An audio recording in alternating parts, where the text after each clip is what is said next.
Well, we just got an update from Fort Worth police, and they have confirmed to us that 6 people total were shot, all of them young people. And Ted, well, can you imagine being struck by a bullet you likely never even knew had been fired? Jury indicting several teenagers accused of shooting into a home full of children. Some of those young men.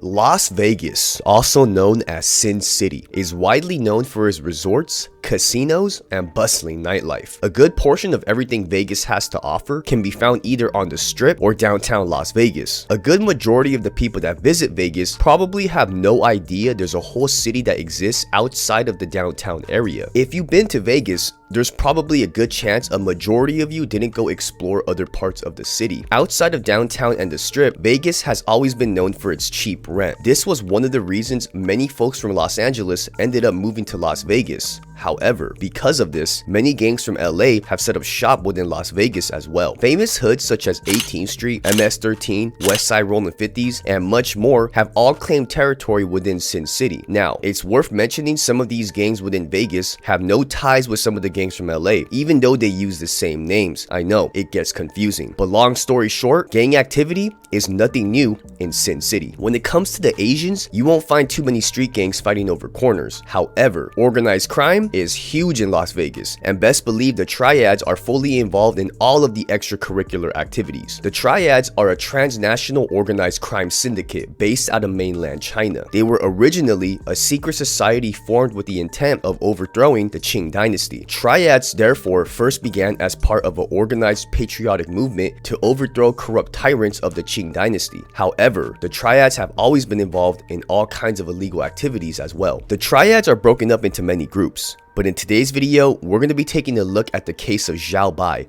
a hitman from the infamous United Bamboo Gang, which is the largest of Taiwan's 3 main criminal triad groups. But before we get into the video, make sure you leave it a like because it helps me with the algorithm. Also, I have to call you guys out again. How are over 70% of you guys still not subscribed? We're trying to get to 100K by the end of the year, boys. You got me or no? Also, check out the Discord server if you're ever bored and just need people to chat with. I'll have the link in the description below. But without further ado, let's get back into the topic of the video. The United Bamboo Gang, also known as Bamboo Union or UBG for short, was formed back in the 1950s. The original members were of mainland Chinese descent, and they lived on Bamboo Forest Road in Zhengzhou City, hence the name United Bamboo. Mainland Chinese were considered unwelcomed in Zhengzhou City, which is the reason why they formed UBG to fight back against the locals known as the Hucklo people. To be completely honest, United Bamboo is extremely secretive and not much is known about this triad group at all. By the 1960s, United Bamboo was involved in all kinds of plays, but their main source of money came from the extortion business. We're not going to dive any deeper into the history of these triads in this video,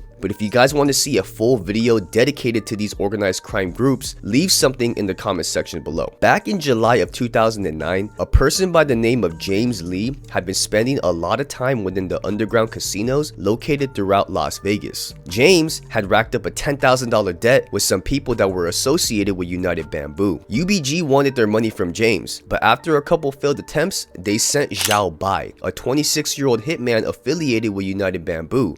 But in this video, we're going to refer to him as X. X eventually found James sometime in May of 2009. When they confronted each other, X pretty much whooped his ass until James agreed to pay the debt. However, James failed to pay again, so X decided deadly force was necessary. 2 months later, in the month of July, X's roommate spotted James at a karaoke bar called KTV located on the 3400 block of South Jones Boulevard. Upon hearing this news, X and his girlfriend drove over to the karaoke bar in a black Honda Accord with no license plates. Once X got into the karaoke bar, he spotted James and started chasing after him through the crowd of people. A couple people tried to stop X from getting to James, but they were both stabbed in the process. While James tried to escape, he tripped and fell, which led to X catching up to him and stabbing him 32 times. James suffered stab wounds throughout his entire body and also his head.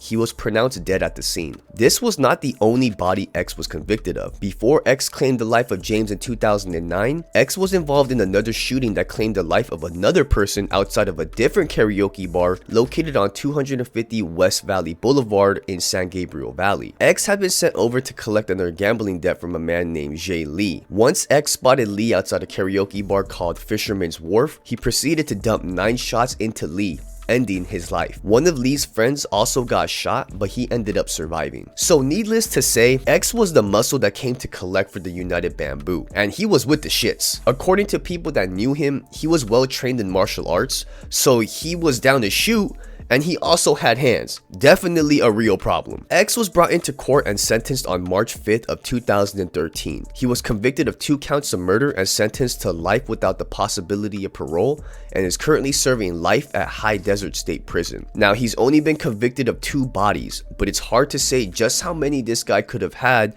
because judging from his rap sheet, this guy could have had a lot more that the courts just never found out about. So what's the moral of the story? Pay your debts, or better yet, don't rack up a debt with the goddamn triads of all people. I mean, come on, dude. I'm not gonna sit here and try to defend X's actions, but I can't lie and say that I feel bad for his victims either. You just don't ever play around with other people's money like that. Shout out to all of you guys that made it to the end of the video. I apologize for taking the month of April off. Your boy was busy moving, as you guys can see. I guess I could show you guys real quick what the setup is looking like, just so you get a little sneak peek into my life. You know, bare bones setup, but your boy is out here trying to do it. So make sure you're subscribed. You know I'm dropping videos every single week, but until next time, I'll be seeing you guys later. Peace.